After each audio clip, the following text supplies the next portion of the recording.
Olá, eu sou o professor André Lezetec na aula de hoje, dilatação térmica. Dilatação térmica, nós iremos estudar a dilatação que os corpos sofrem devido à variação na sua temperatura. Você sabe que temperatura é o estado de agitação das moléculas. Então, quando a temperatura de um corpo é variada, a agitação também é. Então, pense o seguinte, está quente, está agitando bastante. Diminuiu a temperatura, agitou menos, o espaço que ele ocupa também é menor.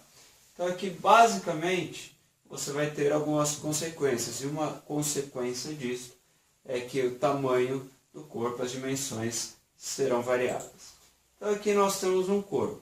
Se eu aumentar a temperatura desse corpo, esse corpo vai aumentar as suas dimensões. Se eu diminuir a temperatura desse corpo, esse corpo diminui as suas dimensões, devido à agitação das moléculas. Pois bem, só que aqui esse estudo a gente vai dividir em algumas partes. A primeira parte que nós iremos ver será a dilatação que o corpo sofre linear. Qual a ideia do linear? Algumas situações nós iremos nos preocupar apenas com a variação no comprimento. Quais são as palavrinhas-chave aqui? Fio, trilho, barra, tudo isso dá a ideia que você precisa apenas utilizar a dilatação linear. Então aqui você tem duas barras aí. Aumentando a temperatura, eles variaram de formas diferentes. O que será que aconteceu? Quais são os fatores que aconteceram para eles sofrer variações diferentes? Bom, nós temos basicamente três fatores. O primeiro deles é o material. O material vai influenciar. Cada material, a molécula vai se agitar de uma forma, porque ela está ligada a outra molécula de uma determinada forma mais intensa ou menos intensa. Uma outra característica seria o comprimento inicial. Uma molécula se agitando mais ocupa mais espaço. 10 moléculas se agitando mais, obviamente que esse conjunto vai ocupar um espaço maior. E além disso, a variação de temperatura. Perceba que aqui não está escrito temperatura, está escrito a variação. O que importa é a variação de temperatura e nem tanto a temperatura. Então olha aqui, nós iremos escrever agora o seguinte. Você tem esta barra. Essa barra ela vai aquecer, então ela vai dilatar para os dois lados. Só que aqui eu coloquei uma parede, então tudo que ela dilata só para a direita. Isso daqui, o que estaria representando? Isso daqui estaria representando o comprimento inicial dela. Ao aquecer, ela passa a ter um certo comprimento final. O que significa este pedacinho aqui? Este pedacinho aqui é a diferença entre o final e o inicial. Basicamente, isso é o que a barra alongou, é a variação no comprimento que a barra sofreu. Como que eu posso relacionar esses três?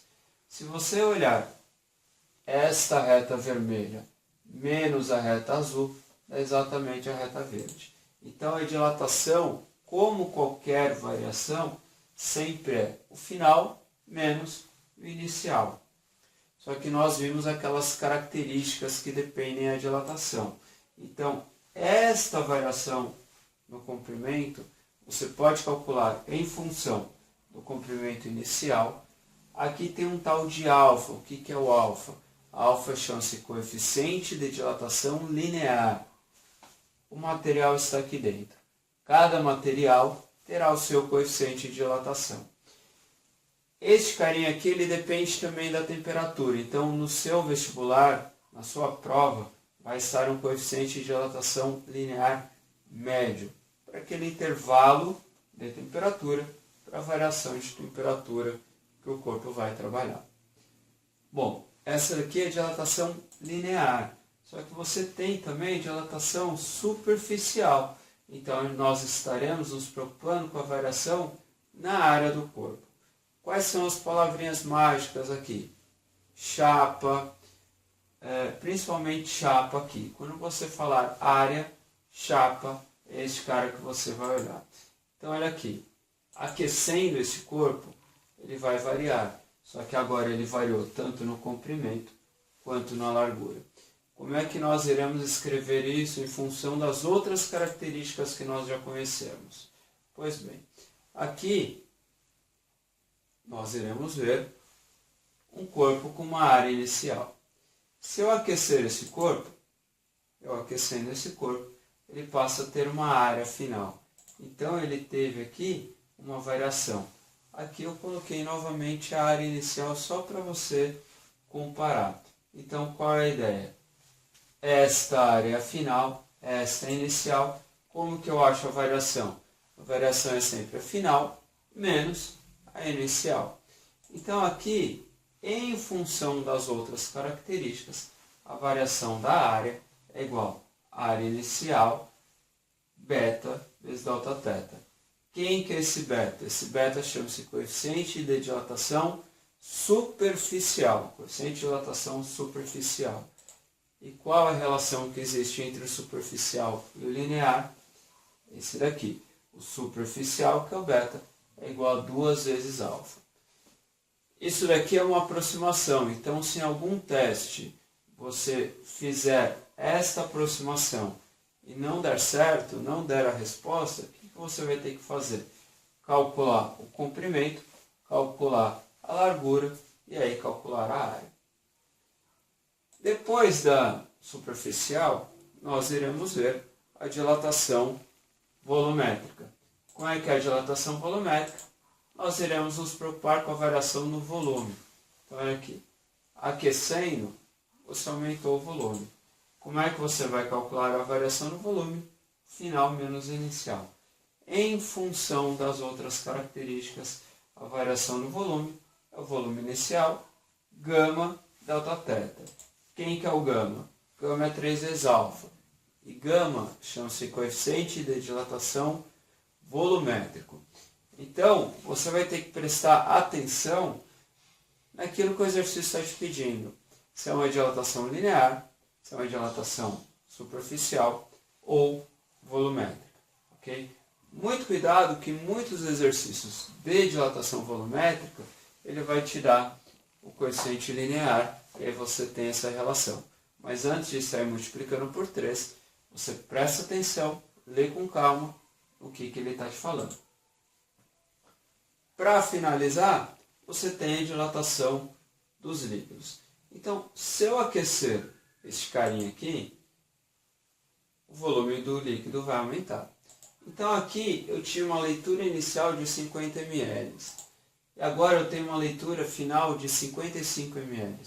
Qual foi a variação? Como é que você calcula essa variação? Você vai calcular o final menos o inicial, como sempre. 5 ml. Pergunta, isso está certo? Isso realmente foi a dilatação que o líquido sofreu? Não, isso não está correto. Isso aqui está errado. Por que isso daqui está errado? Porque eu não sei se você reparou, qualquer coisa é só você voltar no vídeo. O recipiente também sofre uma variação. Se o recipiente também sofre uma variação no volume, quer dizer que esses 50 e esses 55 ml, na realidade, não são reais. Se você olhar na próxima vez que você for a um laboratório, pegar a vidraria, pegar um becker, por exemplo, ele vai estar falando capacidade 55 ml a 20 graus Celsius, porque a cada temperatura o recipiente tem um volume diferente. Bom, então qual foi a real dilatação que esse líquido sofreu? A real dilatação que esse líquido sofreu é a dilatação aparente mais a do recipiente. Quem é essa aparente? Essa aparente é aqueles 5 ml que nós fizemos.